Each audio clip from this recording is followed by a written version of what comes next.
Hello everyone, আমি সাজ্জাদ হোসেন। আপনারা দেখছেন ওয়েব স্কুল। গত পর্বে দেখিয়েছিলাম HTML series for web development part 2। সেখানে আমরা আলোচনা করেছিলাম HTML হেডিং, HTML প্যারাগ্রাফ এবং HTML স্টাইল। যদি এই ভিডিওটি না দেখে থাকেন তাহলে আই বাটনে একটি লিংক দেওয়া থাকবে, সেখান থেকে আপনারা ভিডিওটা দেখে নেবেন।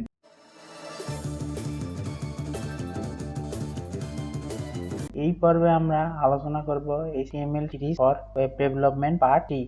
এখানে আমরা দেখিয়েছি HTML ফরম্যাটিং এবং HTML কোটেশন। এখন আমরা ভিজুয়াল কোড স্টুডিও ওপেন করি। এখানে দেখুন আমরা গত পর্বে যে কোড করেছিলাম সেটি শো করতেছে এবং এর আউটপুট এখানে দেখা। এখন আমরা দেখাবো হলো HTML ফরম্যাটিং। প্রথমে আমরা যেটা আছে এগুলা কেটে দিই। প্রথমে আমি আপনাদের দেখাবো হলো বোল্ড ট্যাগ। এখানে কিছু আমরা লরেম টেক্সট নিয়ে নিলাম। এখানে দেখুন এখানে শো করতেছে বোল্ড, এখানে লেখাগুলো একটু বড় হয়ে গেছে। এরপরে আমরা দেখাবো হলো স্ট্রং ট্যাগ। আর এখানেও যদি আমরা কিছু ডামি টেক্সট নিয়ে নেই, আমরা আগের পর্বে দেখেছিলাম বিআর নামে একটা ট্যাগ আছে, ব্রেক। এই ব্রেকটা দিয়ে দিলাম, এই যে দেখুন ব্রেক পেয়ে গেছে। এই দুটার কাজ মূলত সেম। এরপরে আমরা দেখাবো হলো আই ট্যাগ।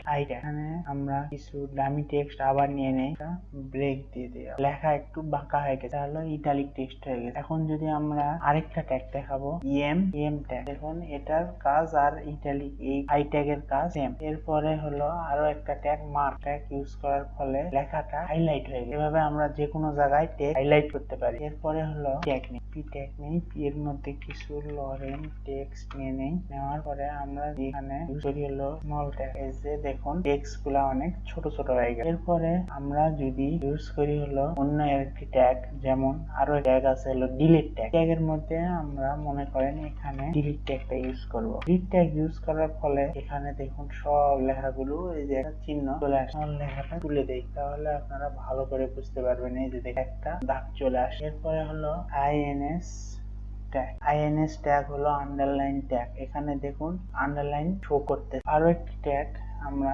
প্রথমে একটি পি ট্যাগ নিয়ে নেই এবং এবার হলো কিছু ডামি টেক্সট নিয়ে নিলাম। এরপরে হলো আমরা যদি এখন এখানে ইউজ করি এই টেক্সটার, এখানে মনে করেন যে করলাম হলো সাব, এখানে হলো ইউজ করলাম হলো SUP সাব। এই ট্যাগটা ইউজ করলাম। এই ট্যাগটা ইউজ করার ফলে পুরোটাই নিচে নেমে গেছে। এখন যদি আমরা এখানে আবার যদি ইউজ করি হলো লেখাগুলো যদি উপরে উঠাতে চাই, SUP এই ট্যাগটা ইউজ করলে এই যে উপরে উঠে গেল লেখাটা। এরপরে আমরা দেখাবো হলো HTML কোটেশন। এর জন্য আমি কিছু আগেই টেক্সট তৈরি করে রাখছি। প্রথমে আমরা দেখাবো হলো ব্লক কোড।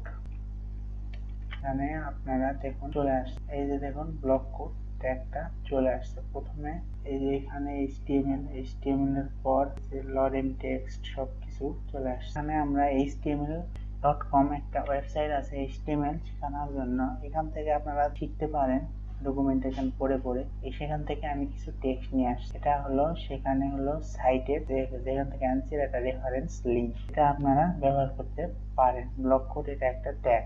এরপর হলো অ্যাড্রেস ট্যাগ হলো এখান থেকে আমি কপি করে নিয়ে এখানে আমি যদি অ্যাড্রেস নামে একটা ট্যাগ আছে, এই যে দেখুন এখানে অ্যাড্রেস গুলো শো করতেছে। এই যে এখানে ব্রেক দেওয়ার ফলে যে এখানে অ্যাড্রেস গুলো শো করতেছে। এটা আমরা বাইরে দিই, আবার অ্যাড্রেস দিই, তাহলে জিনিসটা আপনারা ভালো করে বুঝতে পারবেন। সুন্দরভাবে চলে আসছে। এরপরে হলো অ্যাবেট ট্যাগ। এখানে এই অ্যাবেট ট্যাগ ইউজ করার ফলে যে দেখুন এখানে একটা হেলথ অর্গানাইজেশনের নাম দেওয়া আছে। এখানে এটা হাইলাইট, এটা মিন করতেছে একটা ওয়ার্ল্ড হেলথ অর্গানাইজেশন।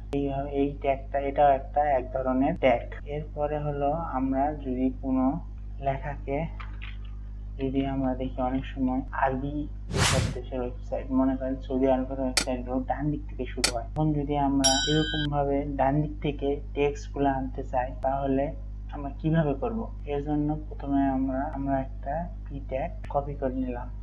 মনে করেন এই পি ট্যাগটা কপি করে নিলাম। কপি করে নেওয়ার পর এই নামে একটা ট্যাগ আছে। এখানে যদি আমরা লিখি PIR লিখে এখানে RTL লিখলে এই যে দেখুন আপনারাই নিজেরাই দেখতে পারতেছেন, এখান থেকে এই যে লেখাগুলো ডান দিক থেকে শো করতেছে। সবসময় এই লেখাগুলো বাম দিক থেকে শো করে, এখানে ডান দিক থেকে শুরু করতেছে। আজকে এ পর্যন্তই। যদি ভিডিওটি আপনাদের ভালো লাগে তাহলে একটা লাইক করবেন এবং চ্যানেলটি সাবস্ক্রাইব করার সাথে সাথে পাশে থাকা বেল বাটনটি ক্লিক করে দিবেন যেন সবার আগে নোটিফিকেশন আপনার কাছে পৌঁছে যায়। Thank you.